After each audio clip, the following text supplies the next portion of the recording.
नमस्कार दोस्तों, पीडब्ल्यू ज्ञान कोश पर एक बार फिर से आपका बहुत बहुत स्वागत है।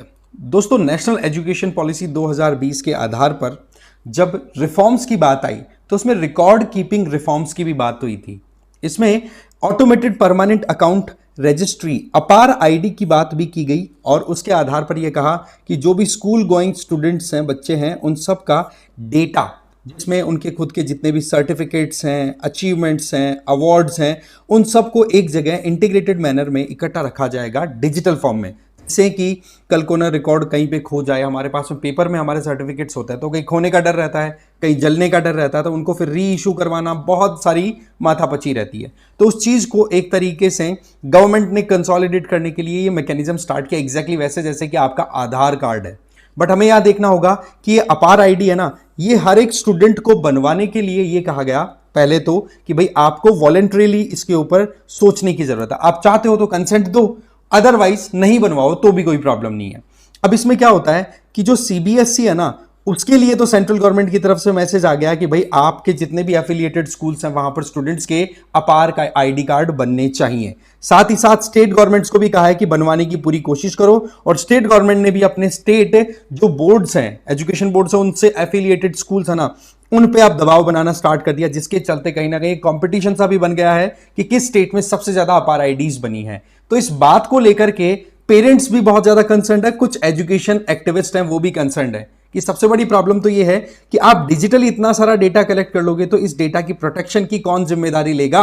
कल को ना अगर साइबर सिक्योरिटी ब्रीच हो गई तो ये डेटा कोई भी एक्सेस कर पाएगा। तो हमारे बच्चे तो छोटे हैं, आज छोटे बच्चे हैं, उनकी उम्र 18 साल से कम में ही होती है, तब तक वो स्कूल पास कर जाते हैं। तो उनका डेटा इस तरीके से इलेक्ट्रॉनिक मोड में अगर ऑनलाइन अवेलेबल होगा तो फिर उसकी जिम्मेदारी क्या होगी। दूसरी सबसे बड़ी बात यहां पर कि आप पेरेंट्स को ये कहते हो कि हाँ भाई आप अपनी कंसेंट दो, दैट मीन्स पेरेंट्स अगर सहमत होंगे तो ही ये आईडी बनाई जाएगी। तो सवाल यह आता है कि यहां पर क्या एक इंडिविजुअल का जो राइट टू प्रिवेसी वाला मामला उलझ रहा है, डेटा प्रोटेक्शन वाली बात जो आ रही है, उसके लिए क्या हमारे पास में कानून है? माना कि आप पेरेंट्स को कॉन्फिडेंस में ले रहे हो, उसके बावजूद भी तो ये कुछ कंसर्न्स भी हैं, बट वहीं पर बहुत सारे इसके स्कोप्स भी हैं। तो उन सारी चीजों को हम पूरा डिटेल में देखेंगे। साथ ही साथ अपार का जो वेब पोर्टल है वहां पर अपार के बारे में क्या डिटेल्स है जो हमारी एग्जाम में भी हमारी हेल्प कर सकती है, वो हम एक एक करके डिस्कस करेंगे।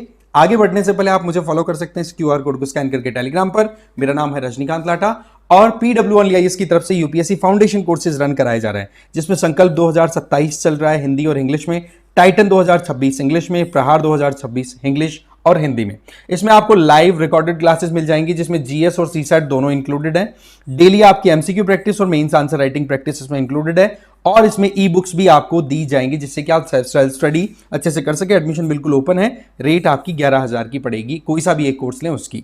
अब देखो बात कुछ ऐसी है कि अपार आईडी जो है उसको लेकर के सवाल एक तो ये बार बार दिमाग में आ रहा है कि क्या ये मैंडेटरी है। तो वैसे तो बोला गया है कि भाई स्वेच्छा से वॉलंटरीली आप बनवा सकते हैं, बट अगेन यहां पर इश्यू क्या आ रहा है कि स्कूल्स के ऊपर प्रेशर क्रिएट किया जा रहा है कि भाई आप टारगेट्स को अचीव करो, है ना। और जो टीचर्स हैं उनका भी ये कहना है कि जब हम ऑलरेडी डिफरेंट प्लेटफॉर्म्स पर स्टूडेंट और टीचर्स का डेटा अवेल करा चुके हैं तो ये बार बार आप ये क्यों करवा रहे हो। क्योंकि आपको ध्यान होगा जो टीचर्स का डेटा है ना, वो UDSIE करके प्लस एक UDISE प्लस एक प्लेटफॉर्म है, वहां पर ये डिटेल ऑलरेडी अपलोड की जा चुकी है, स्कूल्स के द्वारा की जाती है हर बार की कौन से बच्चे कहां पर है। तो बोलो बार बार इस तरीके से आप काम करवाओगे तो ये बड़ी प्रॉब्लम क्रिएट होती है। तो ऐसे में सवाल ये आता है कि इस बात को लेकर के कितना ज्यादा डेडिकेशन के साथ काम कर रही हैं सरकारें। तो देखो राजस्थान सरकार ने तो अपनी स्कूलों की पीठ भी थपथपा दी कि वाकई में आपने बहुत बढ़िया काम किया अपार आईडी बनवा करके। इस बात को लेकर के पार्लियामेंट में भी बहुत सारे सवाल उठते रहते हैं। अभी रिसेंट अगर देखें तो पूछा गया था कि भाई डेटा प्रोटेक्शन की कोई बात है आपके पास में, क्योंकि हमारे देश में डेटा प्रोटेक्शन से रिलेटेड लॉ अभी तक भी नहीं है। इस बात को लेकर के बड़ी कंसर्निंग इश्यूज हाईलाइट होते हैं। और वो भी सबसे बड़ी बात क्या है कि आप यहां पर 18 साल से कम उम्र के जो बच्चे हैं उनके डेटा को कलेक्ट कर रहे हो, कि उनकी बिना उनकी कंसेंट से, क्योंकि डेटा तो इंडिविजुअल का खुद का रहेगा, तो उसको कोई एक्सेस करे तो वो बड़ी प्रॉब्लम हो जाती है। तो ऐसे में ये कहीं ना कहीं अपने आप में इंपॉर्टेंट पॉइंट्स बन जाते हैं। अब देखो अपार आईडी की अगर बात करें तो उसको लेकर के education ministry, union education ministry का सीधा टारगेट है कि हमारे देश का एक स्कूल आईडी होना चाहिए, क्योंकि अलग अलग स्कूल्स का अपना अपना आईडी कार्ड इशू होता है और बच्चों को फिर अपने खुद के सर्टिफिकेट्स अपने अलग अलग तरीके से मैनेज करने होते हैं। अच्छा, बच्चों और सर्टिफिकेट्स बच्चे थोड़े ना मैनेज करते हैं, पेरेंट्स मैनेज करते हैं। जब फिर बच्चे बड़े हो जाते हैं तब उसके बाद में बच्चे इंडिपेंडेंटली अपना मैनेज कर पाते हैं। तो बोले एक क्यों ना हम एक यूनिक और इंपॉर्टेंट इंटीग्रेटेड पोर्टल तैयार कर दे जहां पर बच्चों का अपना खुद का आईडी रहे, उससे वो लॉग इन कर सके, अपना जो भी सर्टिफिकेट है उसको एक्सेस कर सके। तो कॉमन पोर्टल बेस्ड ये अप्रोच यहां पर बताई जा रही है, जिसमें स्टूडेंट्स के जितने भी अचीवमेंट अवार्ड्स हैं वो सारे इकट्ठे एक जगह मिल जाएंगे। और आपको ध्यान होगा कि अभी यूपीएससी 2025 का फॉर्म फिल किया गया था, उसमें जिन लोगों ने भी एनरोल किया ना, उन्होंने ये चीज जरूर एक्सपीरियंस की होगी कि यार ये डेटा सर्टिफिकेट ये सारे एक जगह इकट्ठा होते तो कितनी प्रॉब्लम हमारी सॉल्व हो सकती थी। तो कहीं ना कहीं वो अप्रोच भी हमारे दिमाग में आती है। आगे हम देखें तो ये जो अपार आईडी है, इसका मेन कॉन्सेप्ट क्या है? One nation one student ID. ये 12 डिजिट्स की आईडी होगी, जैसे कि हमारा आधार कार्ड होता है ना 12 डिजिट्स का, 4 की 3 पेयर्स बना करके 3 क्लबिंग के अंदर बना करके, एग्जैक्टली वैसा ही है, ठीक है। और इसकी अगर बात करें तो इसका मेन टारगेट ये है कि हम हमारे एजुकेशन सिस्टम को ट्रांसफॉर्म करना चाहते हैं और कई इनिशिएटिव हमें एजुकेशन में लेने हैं। उसके लिए हमारे पास में कहते हैं ना कि रिकॉर्ड कीपिंग का एक प्रॉपर कहते हैं ना कि हब होना चाहिए, और उसी पॉइंट ऑफ व्यू से ये हमने डेवलप किया है। और ये जो इनिशिएटिव है ये national credit and qualification framework के तौर पे देखा जा रहा है। इंट्रोडक्शन किस बेसिस पे हुआ? 2020 की जो नेशनल एजुकेशन पॉलिसी आई थी उसमें इसके बारे में प्रोविजन था कि हाँ भाई हम automated permanent academic account registry तैयार करेंगे, जिसके चलते एक स्टूडेंट के अपने पूरी डिटेल्स, एकेडमिक डिटेल्स उसमें स्टोर रहने वाली है। अब इसके फीचर्स की बात करें तो इसमें एकेडमिक आइडेंटिटी आपकी लाइफ लॉन्ग स्टोर रहेगी, आपको आईडी दे दी जाएगी, और उसका इंटीग्रेशन किसके साथ होगा? मैंने बताया डिजी लॉकर के साथ में, जहां पर आपकी degree, scholarship, award, other credit जो भी आपने अचीव किए हैं वो सारे एक जगह ही होंगे। तो कल को ना अगर आप हायर एजुकेशनल इंस्टीट्यूशन में एडमिशन लेने के लिए भी जाओगे तो आपसे अलग अलग चीजें नहीं मांगी जाएगी, आपकी अपार आईडी से सीधा एक्सेस करके और आपकी डिटेल ले ली जाएगी। अदरवाइज फिर आपको क्या करना पड़ता है आज के टाइम पे कि आप 12th की मार्कशीट, 10th की मार्कशीट, ये सर्टिफिकेट, वो सर्टिफिकेट सबकी फोटोकॉपी कराओ।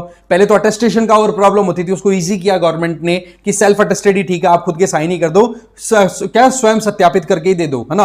अब उसको थोड़ा और इजी करने के लिए डिजिटल फॉर्म में लेकर के आ रहे हैं कि कल को ना अगर डॉक्यूमेंट चोरी होने का डर हो तो वो भी खत्म हो जाए। काम कैसे करेगा?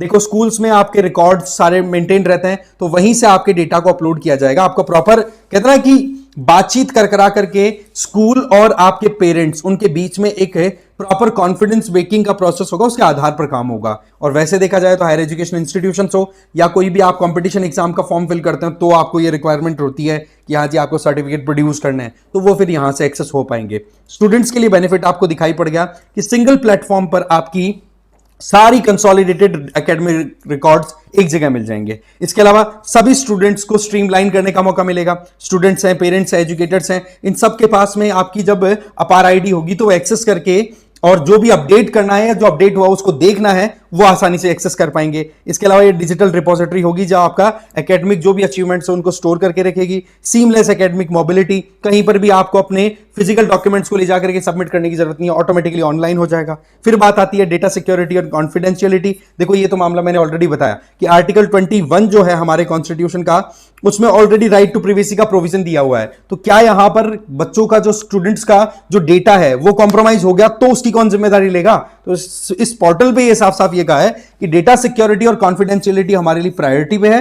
हाँ, जहां जहां पर भी डेटा शेयरिंग की बात आएगी तो केवल और केवल जो नेसेसरी गवर्नमेंट एजेंसीज हैं उनके साथ ही हम डेटा शेयर करेंगे, और उनको भी फिर इस चीज की ऑब्लिगेशन रहेगी कि वो किसी के साथ में आपका डेटा शेयर ना करे। दूसरा, कोई भी डॉक्यूमेंट अगर आप शेयर करते हो तो आपकी कंसेंट होगी वहां पर। ध्यान रखें, कंसेंट का मतलब अप्रूवल, कि हाँ जी आप कह रहे हो कि हाँ मैं अप्रूव करता हूं मेरा डेटा इस पर्टिकुलर XYZ इंडिविजुअल या फिर XYZ इंस्टीट्यूशन के साथ शेयर किया जाए। आप ना चाहो तो ऑप्ट आउट भी कर सकते हो, ये भी आपके पास में फैसिलिटी है। इसके अलावा एकेडमिक प्रोग्रेस ट्रैकिंग हो पाएगी। सीधी बात है, आप जैसे जैसे आगे बढ़ते जाओगे आपका रिकॉर्ड भी मेंटेन होता चला जाएगा और पूरा रिकॉर्ड डिजिटल फॉर्म में होगा, तो रिप्रोड्यूस करने में बड़ा आसान।